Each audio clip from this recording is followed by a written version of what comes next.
নমস্কার বন্ধুরা, সুপ্রিম কোর্টে ডিএর জাজমেন্ট আজকে প্রকাশ হয়েছে এবং এর যে জাজমেন্ট কপি সেখানে 124টি পাতা রয়েছে। এই 124 পাতা জাজমেন্টের মূল যে অংশ জাজমেন্ট পার্ট সেটি আপনাদের সঙ্গে শেয়ার করব আজকের ভিডিওর মাধ্যমে। এবং আজকের ভিডিওতে আপনারা খুব গুরুত্বপূর্ণ কিছু প্রশ্নের উত্তর সেগুলি পাবেন এবং সেখানে সুপ্রিম কোর্টের কি অর্ডার হলো বা কি জাজমেন্ট হলো সেটি জানতে পারবেন। যেমন ডিএ কি ফান্ডামেন্টাল রাইট নাকি লিগালি এনফোর্সেবল রাইট, এবং ডিএ দেওয়ার ক্ষেত্রে কোন মাপকাঠিকে অনুসরণ করতে হবে এবং কোন তারিখ থেকে কোন তারিখ পর্যন্ত বা কত সাল থেকে কত সাল পর্যন্ত ডিএ পাওয়া যাবে তার উল্লেখ রয়েছে আজকের এই অর্ডার কপিতে। এবং তার পাশাপাশি 16ই মে যে সুপ্রিম কোর্টের ইন্টারিম অর্ডার ছিল 25% ডিএ দেওয়ার বিষয়ে, সেই ইন্টারিম অর্ডার সম্পর্কে কি বলা হয়েছে সেটিও আপনাদের সঙ্গে শেয়ার করব আজকের ভিডিওতে। তার পাশাপাশি 25% যে ডিএ দেওয়ার বিষয় রয়েছে সেটি কি কোনো কারণে ভবিষ্যতে ফেরতও দিতে হতে পারে, সে বিষয়ে ঠিক কি বলা রয়েছে আজকের যে জাজমেন্ট কপি সেটি আপনাদের সঙ্গে শেয়ার করব। এবং আপনারা নিশ্চয়ই শুনেছেন একটি কমিটি গঠনের কথা বলা হয়েছে। এই কমিটি কেন গঠন করা হচ্ছে এবং কমিটির কি মূল কাজ সেটি আপনাদের সঙ্গে শেয়ার করব।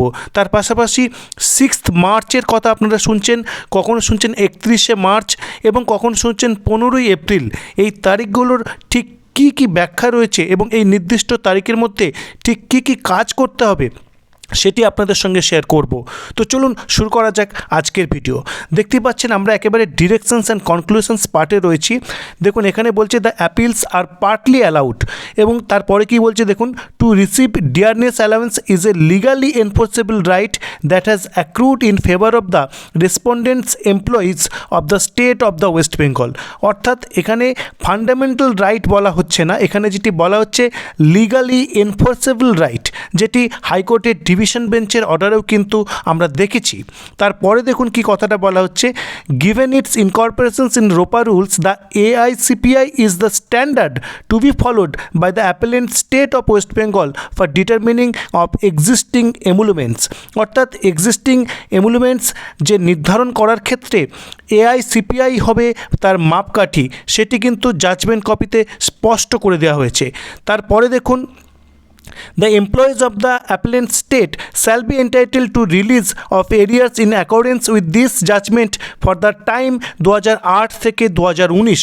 অর্থাৎ একেবারে যদি আপনাদের নির্দিষ্ট করে বলি 1/4/2008 অর্থাৎ 1 এপ্রিল 2008 থেকে 31/12/2019 এই টাইম পিরিয়ডের মধ্যে যে বকেয়া ডিএ তার কিন্তু জাজমেন্ট, অর্থাৎ বর্তমান ডিএর সঙ্গে এর কিন্তু কোনো সম্পর্ক এই মুহূর্তে নেই।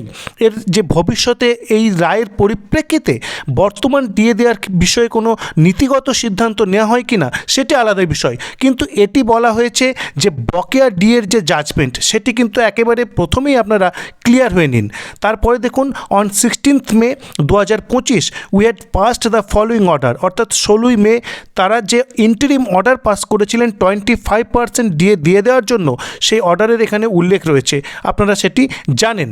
এবং এখানে কি বলা হচ্ছে দেখুন, interim directions issued as herein above shall be complied with immediately. অর্থাৎ যে অর্ডার দেওয়া হয়েছিল সেটি ইমিডিয়েটলি কমপ্লাই করতে হবে, সেটি কিন্তু জাজমেন্টে বলা রয়েছে।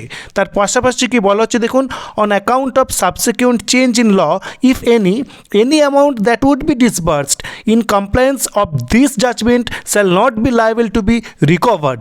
অর্থাৎ একটি প্রশ্ন আগে এসেছিল যে এই অর্ডারের যে ফাইনাল ফলশ্রুতি যদি এমন হয় যে সেখানে টাকা ফেরত নিতে হতে পারে, সেক্ষেত্রে টাকা যদি ডিসবার্স করে দেওয়া হয় 25% ডিএর যে এরিয়ার, সেটি কী করে আবার রিকভার বা ফেরত পাওয়া যাবে, সেই বিষয়ের যে প্রশ্ন তার উত্তর কিন্তু পরিষ্কার করে দেওয়া হয়েছে যে যদি কোনো কারণে সাবসিকুয়েন্ট চেঞ্জ ইন ল বা অন্য কোনো কারণে যদি এই রকম কোনো বিষয় আসে, সেক্ষেত্রেও কিন্তু যে টাকা দেওয়া হবে সেটি রিকভার করার কোনো কিন্তু প্রশ্ন থাকছে না, এটি কিন্তু স্পষ্ট করে দেওয়া রয়েছে। তার পাশাপাশি কি বলা হচ্ছে দেখুন, considering the financial implications involved and also recognising the need for a structured release of funds so as to not prejudicially impact states while at the same time balancing the rights of the employees to receive emoluments due to them।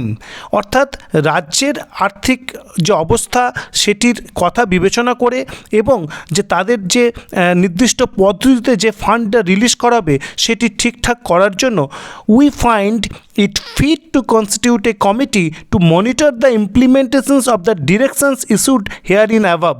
অর্থাৎ যে direction দেওয়া হচ্ছে তো সেটিকে monitor করার জন্য একটি committee কিন্তু এখানে ফরমেশন করা হচ্ছে।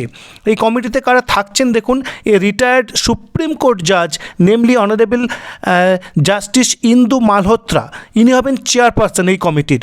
তারপরে মেম্বার কারা থাকছেন দেখুন, former chief justice of high court namely justice Tarlok Singh Chauhan and Gautam Bhaduri, তারা থাকছেন। তারপরে থাকছেন controller and auditor general of India অথবা কোনো senior most officer in his establishment. এই যে বিষয় নতুন করে কিন্তু একটি কমিটি তৈরি করে দেওয়া হলো। তারপরে দেখুন কি বলছেন, the import of the committee shall be in consultation with the state authorities to determine. অর্থাৎ স্টেট অথরিটির সঙ্গে আলোচনার সাপেক্ষে কী কী নির্ধারণ করবে এই কমিটি সেটি দেখুন, খুব ইম্পর্টেন্ট বিষয়। তিনটি বিষয় এখানে কিন্তু স্পষ্ট করে বলা হচ্ছে। এক নম্বর, total amount to be paid, অর্থাৎ টোটাল কত টাকা পে করতে হবে তার কিন্তু ডিটারমিনেশন এই কমিটি করবে, অবশ্যই স্টেট গভর্নমেন্টের সঙ্গে আলোচনা করে। Schedule of payments which then the state shall be bound to follow, অর্থাৎ তারপরে তারা একটা শিডিউল বানাবে যে এই শিডিউলের মাধ্যমে এই ফান্ডকে রিলিজ করা হবে ধাপে ধাপে। এবং যে বিষয়টি রয়েছে সে শিডিউল যেহেতু রয়েছে সেখানে অবশ্যই একাধিক ধাপের নিশ্চিতভাবে উল্লেখ থাকবে। তো সেই শিডিউল তারা বানাবে যেটি কিন্তু স্টেট গভর্নমেন্ট যে ফলো করতে বাউন্ড থাকবে, অর্থাৎ বাধ্য থাকবে, সেটি বলা হচ্ছে। এই দুটি মেন পয়েন্ট। তারপরে কি বলছে, সি পয়েন্টে কি বলছে দেখুন, periodically verify the release of the amounts, অর্থাৎ পিরিয়ডিক্যালি তারা কিন্তু ভেরিফাই করবেন যে এই যে অ্যামাউন্টটা রিলিজ করার কথা সে বিষয়ে। তারপর কি বলছে দেখুন, the exercise to determine A and B, অর্থাৎ টোটাল অ্যামাউন্ট কত সেটি ডিটারমিনেশন হচ্ছে এ পয়েন্টে, এবং বি পয়েন্টে দেখুন শিডিউল বানানো, অর্থাৎ এই এ এবং be shall be carried out before 6 March 2026। অর্থাৎ এই যে কত মোট টাকা তার হিসেব এবং যে কি শিডিউলের মাধ্যমে সেটি দেওয়া হবে সেটি 6 মার্চ 2026 মধ্যে এই কমিটি করবে।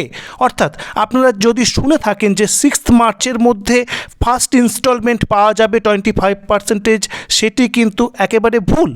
যেটি বিষয় সেটি হচ্ছে নির্ধারণ হবে টোটাল অ্যামাউন্ট কত পেয়েবল এবং কি শিডিউল, সেটি 6 মার্চের মধ্যে একেবারে নির্ধারণ করে ফেলবে এই কমিটি। তারপরে আসছে পেমেন্টের বিষয়। দেখুন তারপরে যেটি রয়েছে, the next consequential step that is the payment of the first instalment subject to the determinations of the committee should be paid by 31 March 2026। অর্থাৎ টোটাল অ্যামাউন্ট যেটি ডিটারমাইন করলো কমিটি তার ফার্স্ট যে ইনস্টলমেন্ট অর্থাৎ শিডিউল যে বানিয়েছে তার যে ফার্স্ট ইনস্টলমেন্ট সেটি 31 মার্চ 2026 মধ্যে কর্মচারীরা পাবেন। অর্থাৎ 6 মার্চের মধ্যে ডিটারমিনেশন কমপ্লিট হবে এবং শিডিউল কমপ্লিট হবে এবং পড়ে থাকছে যে 31 মার্চ পর্যন্ত সময়, তার মধ্যে প্রথম ধাপের টাকা তারা কিন্তু পাবেন, সেটি স্পষ্ট করে কিন্তু বলা রয়েছে। তার পাশাপাশি কি বলা হচ্ছে দেখুন, the committee shall be accorded all facilities and privilege including all necessary logistical arrangement, এ সমস্ত কিন্তু তাদেরকে দেওয়া হবে। এবং তার পাশাপাশি পরের পয়েন্ট দেখুন, it stands clarified that those employees of the state who have retired in the pendency of this litigation shall also be entitled to benefits in accordance herewith। অর্থাৎ যারা রিটায়ার করে গেছেন এই যে পেন্ডেন্সি অফ দ্য কোর্ট প্রসিডিংসের জন্য তারাও কিন্তু entitled to get this benefit, এবং তারাও কিন্তু এই বেনিফিট পাওয়ার জন্য এন্টাইটেলড হচ্ছেন, সেটিও কিন্তু বলা রয়েছে। তার পাশাপাশি কি বলা হচ্ছে, let the appellant state after payment of first instalment, অর্থাৎ ফার্স্ট ইনস্টলমেন্ট পেমেন্টের পরে ফাইল স্ট্যাটাস রিপোর্ট, তাদের একটা স্ট্যাটাস রিপোর্ট ফাইল করতে বলছে, indicating the determinations made by the committee, the schedule adopted, the status of the first payment, অর্থাৎ first পেমেন্টের যে স্ট্যাটাস অর্থাৎ 31 মার্চের মধ্যে যেটি দেওয়া হলো সেটি কিন্তু তাদের জানাতে বলা হচ্ছে। কবে হবে list on 15th April 2026 for compliance, অর্থাৎ কমপ্লায়েন্সের ভিত্তিতে যে রিপোর্ট সেটি কিন্তু 15ই এপ্রিলের মধ্যে কিন্তু সাবমিট করতে হবে ফার্স্ট যে ইনস্টলমেন্টের পেমেন্টের কমপ্লায়েন্স। তো এই ছিল মূল জাজমেন্টের বিষয়, যেটি আপনাদের সঙ্গে শেয়ার করলাম। পরবর্তী ভিডিওতে আপনাদের সঙ্গে ক্যালকুলেশন পার্ট নিয়ে কিন্তু ডিটেলস আলোচনা করব। তো ধন্যবাদ। যদি ভিডিওটি আপনার ভালো লাগে তাহলে অবশ্যই লাইক, কমেন্ট এবং শেয়ার করুন। ধন্যবাদ।